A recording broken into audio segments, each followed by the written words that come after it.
Hey guys, welcome back, it's Ripe again. In today's video, a bunch of corrupt officials demolished my inherited property and built a sewage treatment plant on my land. I ended up suing everybody. If you haven't already, please don't forget to subscribe for daily content. And now let's dive right in. Living in a country plagued with corruption means it does not have a lot of upsides. However, the bond I shared with my family made up for it to a great extent. Usually when people say they are close to their family, they mean their children or parents, but in my case, this extends to my grandparents on both sides too. Unfortunately, my maternal grandparents passed away a few years back. I believe they left their house in my name instead of my mother's, even though they loved her dearly, in an attempt to console me. While it was a gesture that made me happy in a painful way, I did not have it in me to stay in that house for long in their absence. I had so many memories from all the summers I had spent there. The trees in the backyard are older than my mom, who had built the treehouse on the mango tree. It was surprising how it still stood sturdy as ever.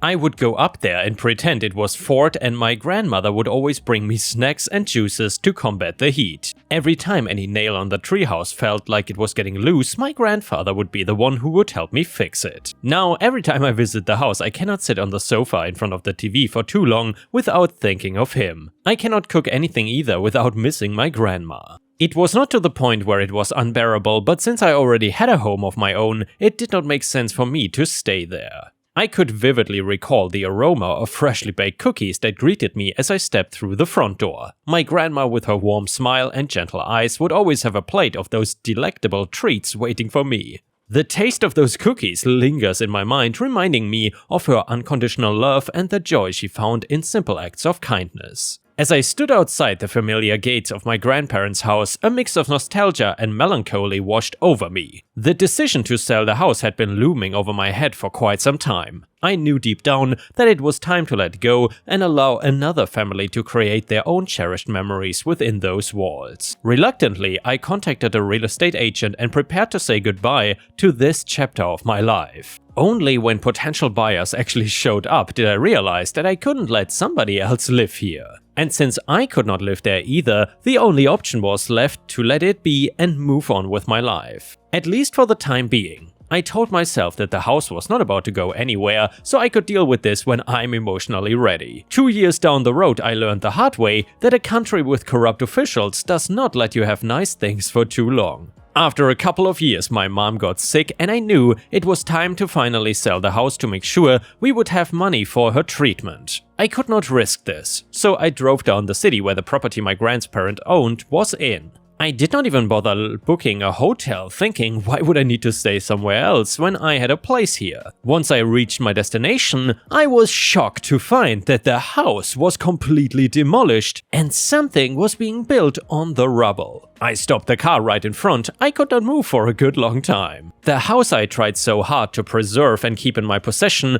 was completely destroyed. After the initial shock, I noticed that the construction tapes around the site had the city's name on it. I asked around about what had happened, and it turns out the city itself decided to break down a house and construct a sewage plant on it simply because it was in the suburbs and the previous owner had passed away. As I stood there staring at the remnants of my grandparents' cherished home, a mix of disbelief and sorrow engulfed me. The once proud structure that had held a lifetime of memories now lay in ruins. The destruction was absolute, leaving no trace of the house that once had been filled with laugh, laughter and warmth. The demolition had left behind a desolate landscape, with mounds of rubble and twisted metal as the only remnants of what was once a vibrant family abode. The trees in the backyard, which had once provided shade and shelter, now stood as witnesses to the devastation that had taken place. Their branches, stripped of life, reached out like skeletal arms, as if mourning the loss of the home they had been a part of for decades. I was furious. It did not matter if I had to go against the government, but I was gonna get justice and sue the city regardless of what it took. It's legally my private property and they have no right to construct a sewage plant on it without my permission. It was then that I learned the disturbing reality. The city had deemed the suburbs an easy target, exploiting abandoned private properties to advance their own agenda. They had used the pretext of public infrastructure projects to seize and destroy private homes without any legal justification permission or consent. And by the way guys, at this point I'm pretty sure that this story did not take place in the United States, especially because OP in the beginning also said that his country is plagued by corruption. And I mean, some people probably say that every country is kind of plagued by corruption, but I think what's happening here would not happen in the United States. And by the way, Ripe stars, my apologies, there's kind of a monsoon going on right now outside because it's the rainy season in Thailand right now, so apologies for that. Anyway, though my heart ached for the loss of my grandparents' home, I knew that I had to channel my anger into action. It was time to expose the truth, to bring the full weight of the law down upon those responsible and to ensure that no other family would suffer the same fate. The sheer audacity and disregard for personal property rights by people who are meant to look out for us left me seething with rage. I embarked on a tireless journey to seek justice, determined to reclaim what was rightfully mine. Armed with legal counsel, I delved into the intricate web of bureaucratic procedures and laws. And by the way guys, the word bureaucratic is one of my least favorite words. Or rather, one of my most disliked ones. Anyway, I filed a lawsuit against the city, citing the unlawful demolition of private property and the violation of my rights as the rightful owner. Days turned into weeks and weeks into months as the legal battle waged on. It was an uphill struggle, battling against a corrupt system that seemed determined to protect its own interests. However, my unwavering resolve pushed me forward. I sought the support of other citizens who had been wronged as well.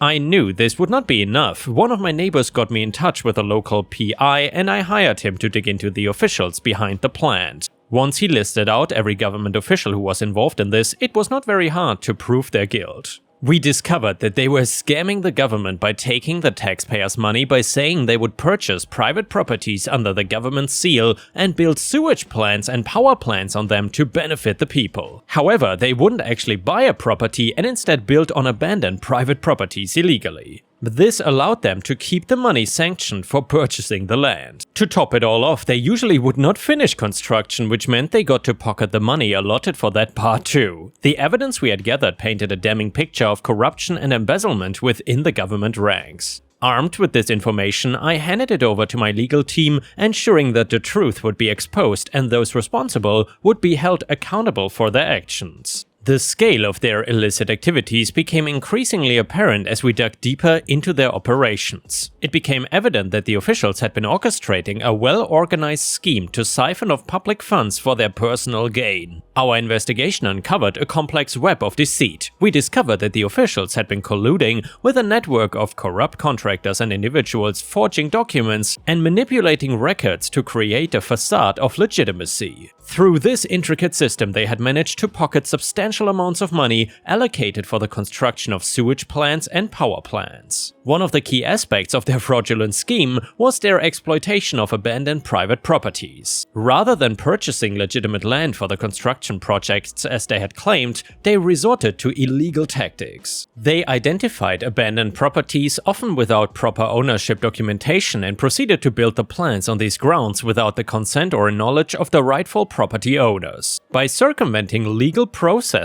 they not only evaded the need to spend funds on land acquisition, but also avoided any scrutiny or accountability for their actions. This allowed them to channel the allocated funds into their own pockets, leaving the projects incomplete and the community without the intended infrastructure improvements. Moreover, the corrupt officials took advantage of the system's loopholes to siphon off additional funds. They manipulated the invoicing and procurement processes, inflating the costs of materials and services and pocketing the difference. This systematic embezzlement went unnoticed for years as the officials used their positions of power to shield themselves from investigation and maintain a facade of legitimacy. The news of the corrupt officials spread like wildfire, causing outrage among the citizens who had been deceived and swindled by the very people entrusted with their well-being. Public protests erupted, demanding justice and a complete overhaul of the system. The voices of the people grew louder and united, refusing to be silenced any longer. As the legal battle continued, the pressure on the accused officials mounted. The public scrutiny intensified, forcing them to defend their actions and face the consequences of their greed. The media played a crucial role, exposing the depth of the corruption and ensuring that the story remained in the spotlight. Finally, the day of reckoning arrived. The court proceedings unveiled the extent of the officials' misconduct and brought their illicit practices into the open. The verdict was swift and just, delivering a resounding message that corruption would not be tolerated. The guilty were stripped of their positions and sentenced to severe penalties, including imprisonment and hefty fines. The city was forced to pay me $480,000 for the damages. The victory was not only a personal triumph, but a triumph for the entire community. It marked a turning point, a glimmer of hope in the battle against corruption.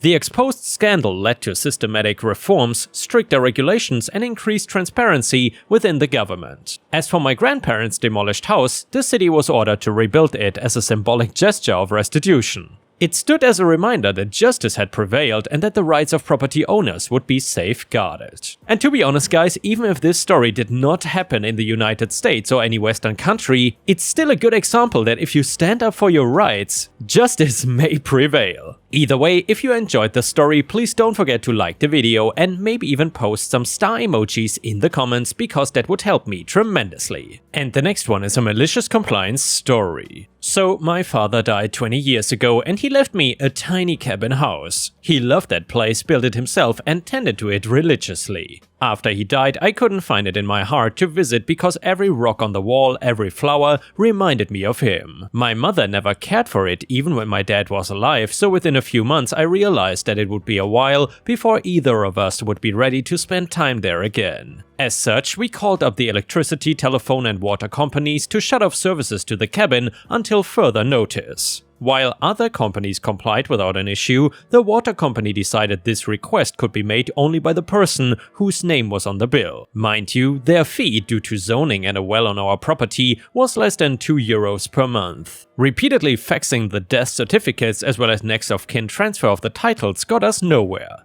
By the way, faxing documents, that's a very European situation. Anyway, dozens of calls per month, several emails, in-person applications, smoke signals, interpretive dances, telepathy, etc. Nothing made any difference. Both me and my mom were entirely flabbergasted, so we asked around and found out that indeed the process is unsolvable and, albeit not technically legal, people stopped paying those fees and the water would get shut off anyway as a result. Getting lawyers involved would not be worth the money, so we did just that, discontinued the bank account and never gave it another thought. 2 weeks ago, while at my family house, I got a call from the water company. They were closing inactive accounts at the 20-year mark and my father's cabin was up. They did however tell me that number 1, there was a pending sum of almost €12 to be paid for the account to be closed, and number 2, the account owner themselves had to make the application to close the account. Once again I mentioned the whole "you know he's dead, right?" spiel and was passed over to a supervisor, but in a reminiscing demonstration of absolute absent-mindedness, stupidity, the response I got was, "Unfortunately, they have to show up in person as we need a paper copy for accounts older than X years, otherwise we cannot proceed."